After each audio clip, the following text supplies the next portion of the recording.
দেখেন সেটা আরো আগে থেকে এই ঘটনাটা শুরু। আমার যা মনে হয় রুজ ভাই যেটা বললেন আমি তার সাথে একমত, এবং উনি অনেক স্পষ্ট যে কথাগুলো বলেছেন। এই ১-১১ করার জন্য কিন্তু ওই ১-১১ দিয়ে শুরু করে নাই, তারও কয়েক বছর আগে থেকে এটা শুরু হয়েছে। সেটার পরে আজকে পর্যন্ত আপনি বলেন যে বাংলাদেশের রাজনীতি কি কোনো সুষ্ঠুভাবে সম্পন্ন হয়েছে?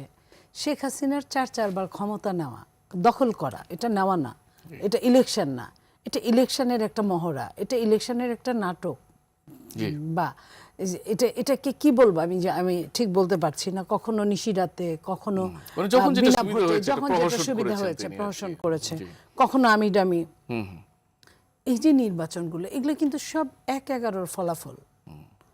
১-১ যদি কারণ যদি হয়ে থাকে যে ভিত্তিটা দিয়েছিল হয়তো, হ্যাঁ ১-১ ফলাফল, এই ঘটনাটা কিন্তু দেশনেত্রী বেগম খালেদা জিয়ার সাথে হতে পারতো। ওনাকেই কিন্তু আগে অফারটা দিয়েছিল যে তুমি যদি ইনডেমনিটি দাও, তুমি যদি আমরা যা বলি তার কিছুটা শোনো, তাহলে তুমি ক্ষমতায় আসবে। তার মানে যেই ক্ষমতায় আসতো সেই ৩-৪ বারই থাকতো। এই আলোচনাটা তখন খুব ছিল আর কি। হ্যাঁ, এবং এইভাবেই তাকেও বিএনপি কেও হয়তো বা পালিয়ে যেতে হতো, বা বিএনপি তো পালানোর জায়গাও ছিল না, কারণ প্রতিবেশী তো 3 দিকেই একটা দেশ। বিএনপি কোথায়?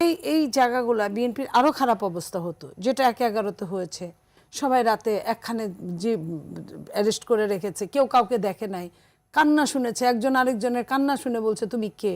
এই যে আলোচনা কথা হয়েছে, যেটা পরবর্তীতে আমরা সালাউদ্দিন কাদের চৌধুরী বলেন, আরও যারা যারা ছিলেন ওইখানে, তাদের কথা থেকে আমরা এগুলো পেয়েছি।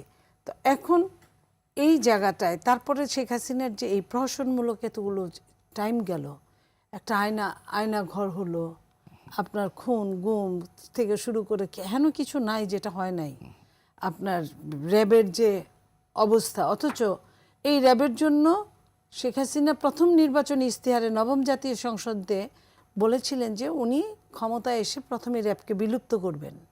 উনি তো বিলুপ্ত করেনই নাই, বরং অনেক অনেক বেশি ক্ষমতা তাদেরকে দিয়েছিলেন, রাক্ষস বানিয়ে ফেলেছিলেন। শুনি যে কি কোন ইসের মধ্যে কি তার মধ্যে ফেলে 300-400 লোক মেরে ফেলেছে, আপনার অ্যাসিডের যে কি বলে হাউস, হ্যাঁ সেটা, এগুলা প্রক্রিয়ায়, কিংবা আমরা যে শুনি যে আপনার সমুদ্রে ফেলে দিয়েছে, নদীতে ফেলে দিয়েছে, তারপরে আপনার কি বলে ইট পুরানোর কারখানা, আপনার সেখানে পুড়িয়ে মারা হয়েছে অনেক, ইটের ভাটাতে। তো এই যে এই জায়গাগুলো, এইখান থেকে আপনি কি পাইলাম আমরা আন্দোলন হলো, একটা সরকার পালিয়ে গেল, তারপর আরেকটা ইন্টারিম সরকার আসলো। আমরা যে আশা নিয়েছিলাম যে ঠিক আছে এই লোক তো ভদ্রলোক, কোনো রাজনীতি করে নাই, তার কাছ থেকে একটু ন্যায়ও তো কিছু পাবো, বা এই আপনার খেয়াল আছে, আমি এখানে আরো 2 জন আছে, আমি জানি না তারা কিভাবে নেবেন।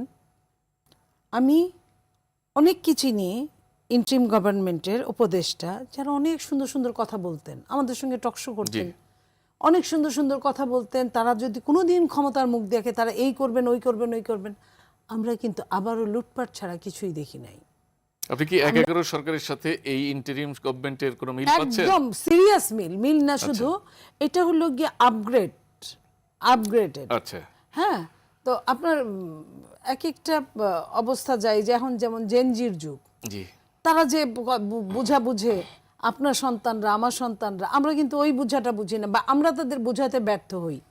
তা এখনকার সরকারগুলো ইন্টারিমও তাই, আরো আপগ্রেড, কিন্তু নেগেটিভ, পজিটিভ না।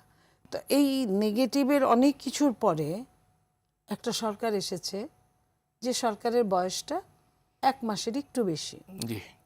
তো 100 দিন গেলে আপনার হানিমুন পিরিয়ড আপনারা বলেন। এইখানে এই 1 মাস না, 2-4 দিন নিতে নিতে অনেক চ্যালেঞ্জের মুখোমুখি হতে হয়েছে সরকারকে। প্রথমে রোজার দ্রব্যমূল্যের দাম, তারপরে আন্তর্জাতিক যুদ্ধের দামামা, সেই যুদ্ধের তেলের একটা ব্যাপার এসে পড়েই, আমি যেভাবেই বলি না কেন, অর্থনৈতিক চরম পর্যায়ে নিম্নগামিতা, এগুলো সব কিছু মিলে সরকার একটা বড় চ্যালেঞ্জের মুখোমুখি দাঁড়িয়েছে।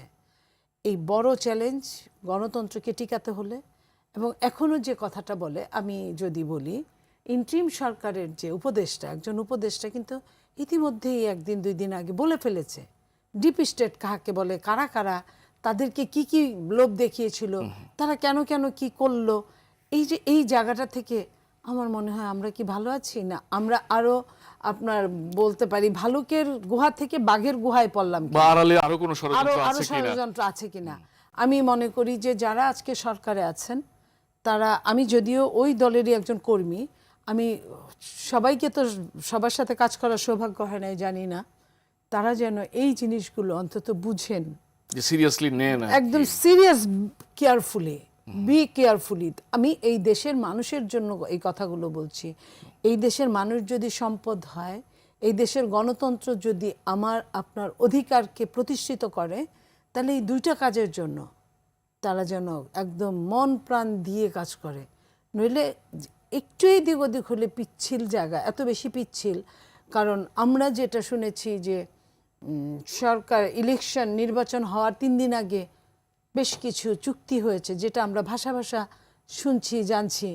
এখন ধরেন চুক্তি হয়েছে যে চুক্তির সাথে বর্তমান সরকারের কোনো রিলেশন নাই, জি, কিন্তু সাফার করার ক্ষেত্রে কিন্তু সরকার এবং জনগণ বা সবাই সেগুলো যদি মনে দেশবিরোধী করবে। চুক্তি হয়ে থাকে তো বাস্তবায়নের দায়িত্ব তো এসে পড়বে সরকারের কাঁধে। সেটাই। এবং এই সরকার কতটুকু সেই লুটটা নিতে পারবে, সেই লুটটা নেওয়ার জন্য বাংলাদেশের জনগণ কতটা সরকারকে সহযোগিতা করবে এবং বিরোধী দল কতটা সহযোগিতা করবে। দেখেন আমার পাশের দেশ পর্যন্ত যে কোনো জাতীয় সংহতির ব্যাপারে, জাতীয় কোনো প্রবলেমের ব্যাপারে তারা কিন্তু সরকারি দল তারা বিরোধী দল এক একসাথে হয়ে বসে যায়। যায় আর কি। উন্নত দেশগুলো তো হয়ই, যেটা তাদের ইকোনমিক্যাল অবস্থা আমাদের চেয়ে খুব বেশি যে ভালো তা কিন্তু না, কিন্তু তারা কিন্তু ওই জায়গায় কিন্তু এক হচ্ছে। তাহলে আমরা কেন হতে পারবো না? আমাদের বিরোধী দলকে বুঝতে হবে, আমাদের রাজপথের বিরোধী দলকে বুঝতে হবে, আমাদের ডান বাম আপনার মধ্যপন্থা সব মিলে এই জায়গায় দেশপ্রেমের জায়গায় একতাবদ্ধ না হলে আমাদের যে কোনো মুহূর্তে স্লিপ কাটা সম্ভব।